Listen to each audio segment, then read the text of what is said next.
Feigning understanding. Who cares anyway? Wow, your Spanish is very good. Well, I've been based here for over 10 years. Oh. That's how the conversation generally goes when I meet a new Spanish-speaking acquaintance in these parts. The initial positivity that this gringo, I'm not a gringo, I'm Irish, can speak Colombian Spanish fairly well is tempered by my longevity in the country. Indeed, the initial boost received from being told I converse well in my second language can often rapidly bomb when some appear baffled as to why my Spanish doesn't sound more Colombian after all these years. At times, when the mood takes me, I think I can do an okay costeño, those from Colombia's Caribbean coast, or Venezuelan accent. I think, that is. Having never taken any official classes, the Spanish I have has been largely down to my own dirty work, self-taught. Somebody said to me self-learning, but isn't all learning, in effect, done by the individual? It's not learning if it's not. My general understanding of the language is solid. I can read it fairly well. I've got through a novel and a couple of academic history books in Spanish, while my speaking is, well, fine, depending on how one views it, as we've determined above. Nonetheless, I've certainly plateaued in the last few years. I usually feel I've enough to get by, especially considering that I use Spanish predominantly for socializing, thus the drive for further advancement is low.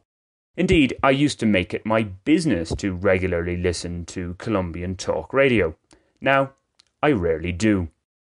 That I'm not using Spanish too frequently in a professional setting is key here. Basically, my true comprehension doesn't really get tested. There's no tienda test at the end of the month. How I'd fare if I had to answer questions on recent conversations and engagements, I'm not so sure. It's not all that uncommon to find myself nodding as to signal that I understand, uttering the odd entiendo or appropriate exclamation when I'm actually at best only getting half the conversation. Of course, in the barrio tienda there's plenty of colloquial Castellano, the official tongue of Colombia after all, used. It can be almost like a language in itself. Alongside this, I can at least take comfort from the fact that most of the time I am genuinely trying to listen. I say this because my observations suggest that on many occasions the locals aren't really listening to each other. This manifests itself most blatantly when the supposed listener's attention is taken up by his or her phone.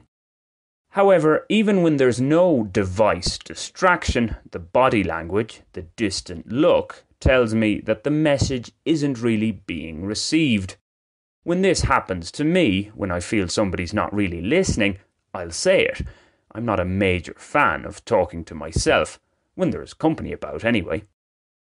In these parts, though, it seems that some people don't care too much whether those they are addressing are listening or not. Sure, even if they only get a word or two, it'll have been worth it. I've had my say. It could point to a grand indifference on all sides. The person doing the talking doesn't care if nobody's taking in what he or she says, and the supposed listeners equally couldn't be bothered if such nonchalance is noticed. Sure, as the song puts it, it's only words.